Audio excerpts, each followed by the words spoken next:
নববর্ষের উপলক্ষে বর্ষবরণের সূচনা করল শান্তিনিকেতনের বিশ্বভারতী কর্তৃপক্ষ। আজকে নববর্ষ উপলক্ষে নববর্ষ পালন করা হলো বিশ্বভারতী উপাসনা গৃহে। এদিন সকাল থেকে বৈতালিকে গান গিয়ে ও অনুষ্ঠানের মধ্য দিয়ে শুরু হয় বর্ষবরণ উৎসব। বর্ষবরণকে স্বাগত জানাতে বিশ্বভারতীর ছাত্রছাত্রীদের নিয়ে বৈতালিক থেকে রবীন্দ্র ভবন পর্যন্ত রবীন্দ্রসঙ্গীত গেয়ে একটি পদযাত্রা করা হয়। সেখানে পৌঁছাতেই কবিগুরু রবীন্দ্রনাথ ঠাকুরকে পুষ্পার্ঘ্যের মধ্য দিয়ে শ্রদ্ধা নিবেদনের পর শেষ হয় অনুষ্ঠানগুলি।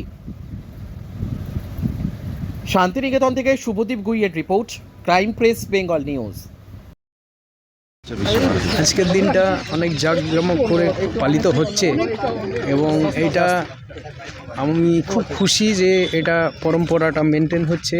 আর রবীন্দ্রনাথ ট্যাগোর সাহেবের ট্যাগোরের যে ছিল, যে ইচ্ছা ছিল, সেটা পূরণ করার চেষ্টা করা হচ্ছে। এবং এটা আমরা আরও কীভাবে আরও যত যে কিছু জিনিস যেটা আমরা আরও ভালোভাবে করতে পারি, সেটা করার জন্য আমরা চেষ্টা করব। আর এটা তো নববর্ষের তো পুরো দিনের আমাদের আজকে প্রোগ্রাম, বিভিন্ন অনুষ্ঠান আছে, সন্ধ্যাবেলাতেও অনুষ্ঠান আছে। আর তারপরে আমাদের এখন স্কুলের বাচ্চাদেরও অনুষ্ঠান আছে। তো হই হল্লার মধ্যে দিয়ে আমাদের আজকে নববর্ষটা কাটবে।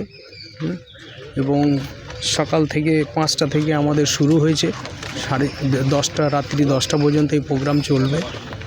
এটাকে আরও আমরা কীভাবে আরও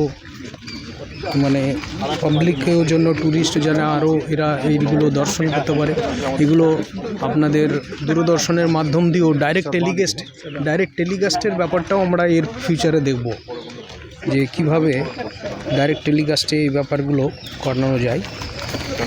এইগুলোই। বাকি এখানের আমাদের গুরুদেব নেচার নিয়ে কথা বলেছেন এবং সমস্ত কিছুই এখানে নেচারের সঙ্গে মিলেই করা হয়।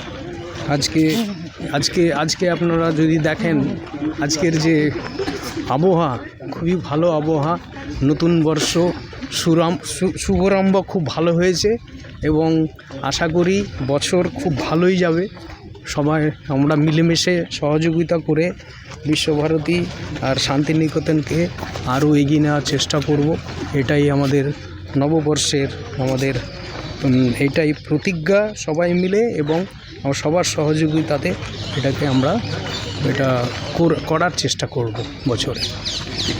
সকাল থেকে তো প্রত্যেকবার বুধবার যেমন উপাসনা হয়, আজকের উপাসনাটা একটু বেশি স্পেশাল। আজকে সকালে উঠেই আমরা উপাসনা দেখতে এসেছি, ভীষণ ভালো লাগছে।